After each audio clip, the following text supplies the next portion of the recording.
South কোরিয়ায় শুরু হয়েছে ইতিহাসের সবচেয়ে বড় অস্ত্র প্রদর্শনী Seoul international aerospace and defence exhibition বা ADEX 2025।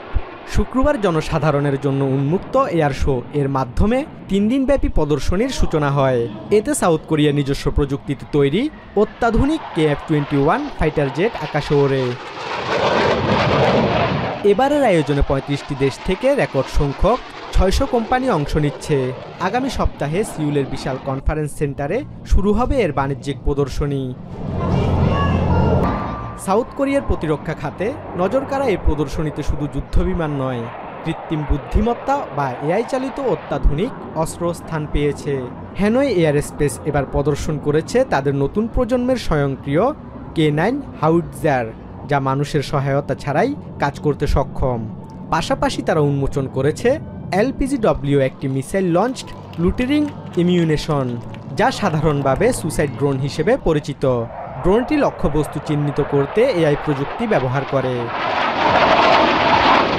সাউথ কোরিয়ার ডিফেন্স একুইজিশন প্রোগ্রাম অ্যাডমিনিস্ট্রেশনের মন্ত্রী সিওক জং গুন জানান, তারা আমেরিকার সাথে প্রতিরক্ষা জাহাজ নির্মাণে সহযোগিতা বাড়িয়ে আন্তর্জাতিক সরবরাহ চেইনে প্রবেশের চেষ্টা চালাচ্ছে।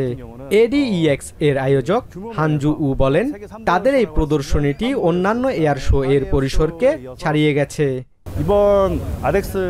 এবছর আমাদের ADEX প্রদর্শনীটি সিঙ্গাপুর এয়ার শোর পরিসরকেও ছাড়িয়ে গেছে, যেটিকে ফার্নবোরো এয়ার শো এবং প্যারিস এয়ার শোর সঙ্গে বিশ্বের শীর্ষ 3টি এয়ার শোর একটি বলা হয়। চলতি মাসের শুরুতেই প্রেসিডেন্ট লি জায়ে-মিয়ং ঘোষণা দেন 2026 সালের জন্য দেশের প্রতিরক্ষা বাজেট 8.2% বৃদ্ধি করে 66.3 ট্রিলিয়ন ওন করা হয়েছে। এই পদক্ষেপ গ্রহণ করা হয়েছে নর্থ কোরিয়ার পারমাণবিক হুমকি এবং আঞ্চলিক উত্তেজনার প্রেক্ষাপটে। সংশ্লিষ্টদের ধারণা, এই প্রদর্শনী কেবল অস্ত্র বিক্রির বাজারে সাউথ কোরিয়ার অবস্থানকে মজবুত করছে না, বরং প্রতিরক্ষা খাতে আন্তর্জাতিক অংশীদারিত্বেও রাখছে বড় ভূমিকা। Basudebnath, TVN 24 news desk.